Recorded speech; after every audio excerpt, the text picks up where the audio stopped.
दोस्तों नमस्कार, आप देख रहे हैं GKL हिंदी न्यूज। मैं हूं संदीप बिंदा, संपादक घाटी किला हिंदी समाचार पर। हमने ये न्यूज चैनल इसलिए बनाया है कि आपको सच्ची खबरों से रूबरू करवा सकें और तुरंत आप पर खबर पहुंच सके।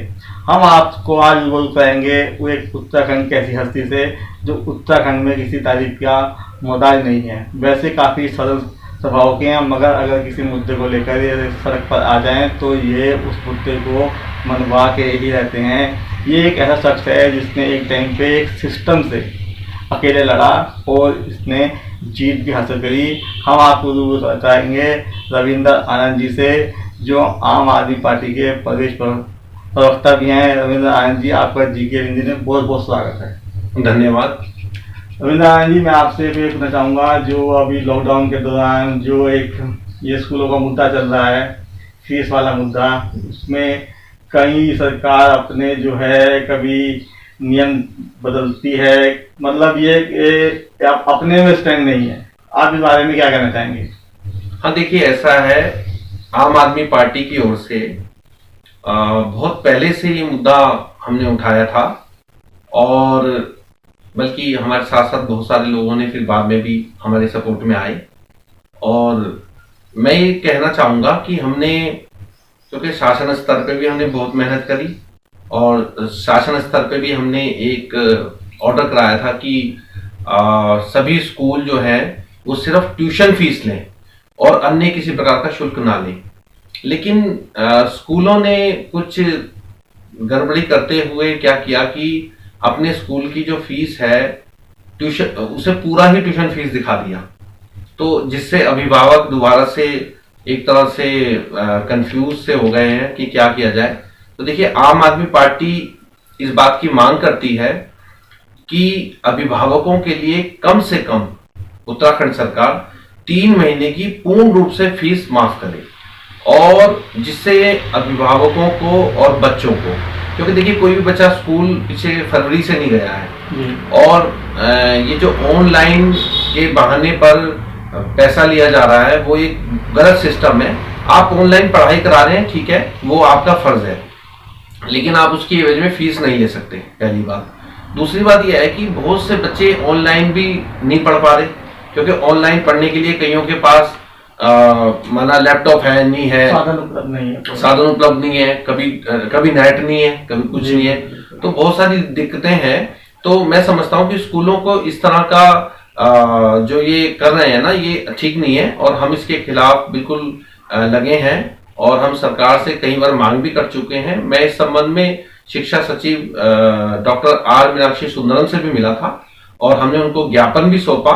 उसके बाद एक आदेश उन्होंने संज्ञान लेते हुए जारी किया कि सभी स्कूल 1 महीने की सिर्फ ट्यूशन फीस लेंगे, लेकिन वो भी अब मतलब कहीं ना कहीं जमीन पे उतरने पर उतना कारगर सिद्ध नहीं हुआ। तो हम देखिए, हम अपनी मांग पर कायम है, 3 महीने की स्कूल की फीस माफ होनी चाहिए बच्चों की।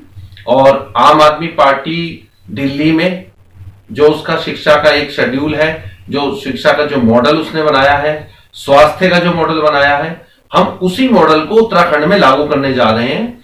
और आगामी चुनाव में 2022 में उत्तराखंड पार्टी पूरे दमखम के साथ उतरेगी और अपने जो दिल्ली के हमारे जो मैनिफेस्टो है उसको उत्तराखंड में लागू करेगी। और उत्तराखंड में चूंकि आम जनता इस समय तीसरा विकल्प ढूंढ रही है, तीसरे विकल्प के रूप में चूंकि और भी बहुत सारी क्षेत्रीय पार्टियों ने कोशिश की लेकिन कामयाब ना हो सके, लेकिन आम आदमी पार्टी ही एक ऐसी पार्टी है जो अब तीसरा विकल्प पहाड़ में बन सकती है। और मेरा सबसे निवेदन है कि आम आदमी पार्टी से अधिक मात्रा में जुड़े, जिससे हम स्कूल फीस, शिक्षा को लेकर के, बिजली को लेकर के, पानी को लेकर के हम काम कर सके। हमने दिल्ली में भी बिजली पानी फ्री किया है और उसी तर्ज पे हम उत्तराखंड में भी करने जा रहे हैं। जैसे ये जो आपका दिल्ली के अंदर शिक्षा का स्तर जिस तरह से सुधरा है, ये पूरे विश्व में एक मॉडल इसका गया है जी, तो उसी तरह से आप इसे उत्तराखंड में भी लेके आएंगे? देखिए, हमारा प्रभारी जी से भी बात हुई है, जो उत्तराखंड प्रभारी है हमारे, उनसे भी बात हुई है। और हमारा जो उत्तराखंड को लेकर के जो हमारा विचार है वो ये है कि हम गांव-गांव जो स्कूल खुले भी थे लेकिन चले नहीं, स्कूल लगभग ना के बराबर हैं और कहीं टीचर नहीं है, कहीं बेंच नहीं है, कहीं कोई सुविधा नहीं है, तो हम एक ऐसा मॉडल उत्तराखंड में पेश करेंगे। ना सिर्फ तराई में, ना सिर्फ मैदानों में, बल्कि पहाड़ों में, दुर्गम क्षेत्रों में हम पढ़ाई को, शिक्षा को इतना आगे तक ले जाएंगे कि बच्चों को मुफ्त शिक्षा भी मिलेगी और घर घर तक वो शिक्षा पहुंच सकेगी, उसका लाभ पहुंच सकेगा। और जो हमने जैसे जो मॉडल हमने दिल्ली में पेश किया, जनता ने वो सराहा, हमारे साथ आई। चूंकि हमारा एक सिस्टम है, हम जो भी काम है जनता से पूछ के करते हैं। ये जनता की पार्टी है, आम आदमी पार्टी एक आम आदमी की पार्टी है, जनता की पार्टी है। और हम जनता से पूछ करके, जनता के बीच में जाकर के उनकी बात को सुन करके काम करते हैं। तो उसी मॉडल पे हम उत्तराखंड में काम करने जा रहे हैं और हम चाहते हैं कि हमसे लोग अधिक से अधिक जुड़ें, जिससे हम शिक्षा के क्षेत्र में, स्वास्थ्य के क्षेत्र में, बिजली के क्षेत्र में, पानी के क्षेत्र में हम ज्यादा से ज्यादा काम कर सकें। क्योंकि बिजली उत्तराखंड में ही बनाई जाती है, हमारे यहाँ अपना उत्पादन है। टीटी डाम आप जानते हैं, इसी तरह की 13 योजनाएं हमारे यहाँ चल रही हैं। और ना सिर्फ हम उत्तराखंड में बिजली बनाते हैं, बल्कि उत्तराखंड में बिजली बनाने के बाद हम उत्तर प्रदेश और दिल्ली को बेचते हैं और दिल्ली फ्री देता है। तो जब दिल्ली दे सकता है, हमारे यहाँ तो बन रही, हम क्यों नहीं दे सकते? तो देखिए, उत्तराखंड की जनता को हमेशा से ठगा गया है, कांग्रेस हो या बीजेपी, उसने ठगने का काम किया है। 5 साल उसने ठगा, फिर 5 साल उसने ठगा। खरीद फरोख्त का धंधा करते हैं ये लोग, जिसको आम आदमी पार्टी समय आने पर इनको मुंह तोड़ जवाब देगी। जनता आम आदमी के पार्टी के साथ जुड़ने को तैयार खड़ी है और बस देर है अब ये लॉकडाउन खुलने की। लॉकडाउन खुलने के बाद हम पूरी तेजी के साथ काम करेंगे और जनता को अधिक से अधिक मात्रा में जोड़ करके हम एक नए उत्तराखंड का निर्माण करेंगे। देखिए, जैसे आपने कांग्रेस की बात करी है, पूरे लॉकडाउन के दौरान मैं लगातार वीडियो बनाता रहा। मुझे कांग्रेस के किसी भी नेता के अंदर एक विपक्ष की भूमिका नहीं दिखाई दी कि जो सरकार को बता सके कि आप ऐसा कर रहे हैं, आप गलत कर रहे हैं, सही कर रहे हैं।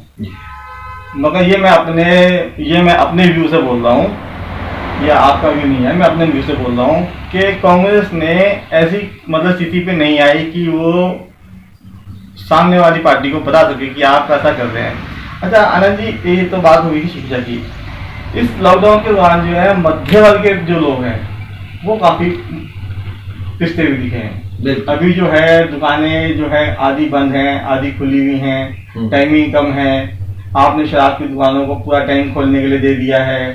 चलो, उससे आपका सरकार का अपना जो भी कोई स्वार्थ होगा वो अलग चीज है, मगर मध्य वर्गीय लोगों के लिए सरकार को कुछ करना चाहिए। देखिए, ऐसा है कि जो बहुत गरीब तबका है, मजदूर तबका है, उसने तो राशन मांग लिया, ले भी लिया, कई सारी सुविधाएं उन्हें मिल भी गई। लेकिन जो मध्यम वर्गीय, जो मिडिल क्लास के लोग हैं, ना तो वो किसी के आगे हाथ फैला सकते हैं, ना अपनी मजबूरी को दिखा सकते हैं, ना अपनी परेशानी बता सकते हैं, क्योंकि उन्हें अपनी इज्जत प्यारी है। और मैं समझता हूं कि सरकार द्वारा मध्यम वर्गियों के लिए जब से सरकार बनी है, एक भी ऐसा काम नहीं हुआ जिससे मिडिल क्लास लोग राहत की सांस ले सके। इसलिए हमने ये मुद्दा उठाया था कि अगर स्कूल की फीस भी माफ कर दी जाएगी कम से कम, तो कहीं ना कहीं अभिभावकों को और मिडिल क्लास के लोगों को एक राहत मिलेगी। लेकिन सरकार जो है वो अपने सत्ता की मद में चूर है। उसको लगता है कि हमारे को इतना ज्यादा 57 सीटें मिली हैं और हम ही हैं। तो इस गलत फहमी का शिकार हुई है भाजपा की सरकार, और जिसका जवाब बहुत जल्द जनता देने जा रही है उन्हें। क्योंकि जनता ने जिस उम्मीद के साथ वोट किया था वो उस उम्मीद पे खरी नहीं उतरी। जो मैनिफेस्टो लेकर के बीजेपी आई थी उस मैनिफेस्टो में फेल हुई है। सरकार के एक आध मंत्री को अगर छोड़ दें तो पूरी सरकार हर मोर्चे पर फेल है। और मैं समझता हूँ स्वयं माननीय मुख्यमंत्री जी के पास इतने ज्यादा विभाग हैं और किसी भी विभाग में काम नहीं हो पा रहा। उसकी वजह है कि वो प्रदेश देखेंगे या विभाग देखेंगे, अफसर अपनी मनमानी कर रहे हैं, अफसरशाही बहुत ज्यादा हावी है, इंस्पेक्टर राज हो गया है, तो जिससे जनता त्रस्त है। देखिए, जनता को चाहिए लिबर्टी थोड़ी बहुत, और बीजेपी के राज में लिबर्टी बिल्कुल नहीं मिली है। क्योंकि माननीय मुख्यमंत्री जी इतने ज्यादा व्यस्त रहे, क्योंकि उन्होंने इतने सारे विभाग अपने पास रख लिए कि वो प्रदेश को देखें, आपदाओं को देखें या अपने विभागों को देखें, तो वो विभागों को देख नहीं पाए, जिससे जो अफसर हैं उन्होंने अपनी मनमर्जी चलाई, अफसरशाही चली और अपनी मर्जी के हिसाब से अनुरूप से काम कर रहे हैं, जो जनता के हित में नहीं है। मैं अभी भी आपके माध्यम से इस सरकार को, त्रिवेंद्र सरकार को कहना चाहूंगा कि अगर अभी भी समय है, आप कुंभकर्ण की नींद से जाग जाएं। यदि अभी भी ना चेते तो परिणाम बहुत बुरे होंगे। 2022 के अंदर जनता बहुत नाराज है, बहुत मुंह तोड़ जवाब जनता देने को तैयार खड़ी है। आप देख रहे थे रविंद्र आनंद जी, प्रदेश प्रवक्ता आम आदमी पार्टी है। इन्होंने बताया है कि 2022 के आने वाले चुनाव में आम आदमी पार्टी जो है पूरे दमखम के साथ चुनाव लड़ेगी और यकीनन जो ये मुद्दे लेके चल रहे हैं ये ज़मीन से जुड़े मुद्दे हैं। शिक्षा का स्तर हो गया, जैसे कह रहे हैं कि फीस माफ़ की जाए। मैं आपको बता दूं कि जैसे सरकार ने कहा दुकानें खोलेंगी, मगर जो बस चालक हैं, टैक्सी चालक हैं, रिक्शा चालक हैं, ये भी मध्य वर्ग के परिवार में आते हैं और 40 दिन से ऊपर हो चुका है, इनका रोजगार बिल्कुल ठप है। इनके यहाँ परिवार में खाने के लिए नहीं है, मध्य वर्ग के परिवार के लोग हैं, ये सामने नहीं आ सकते, मगर सरकार इनके बारे में नहीं सोच रही है। तो आप देख रहे थे GKL हिंदी न्यूज़। ऐसे ही सच्ची खबरों से हम आपको रूबरू कराते रहेंगे। स्क्रीन के नीचे नंबर फ्लैश हो रहे हैं। मैं आपसे कह रहा हूँ कि आपने अगर कोई बात कहनी है आप मुझे फ़ोन कीजिए। आप देहरादून के किसी कोने पे हैं, मैं आपके पास आऊँगा, आपका वीडियो लूँगा, अपने चैनल के माध्यम से आपकी बात जो है जनता तक पहुँचाई जाएगी। इसी के साथ साथ धन्यवाद। फिर मिलेंगे किसी अन्य न्यूज़ के साथ।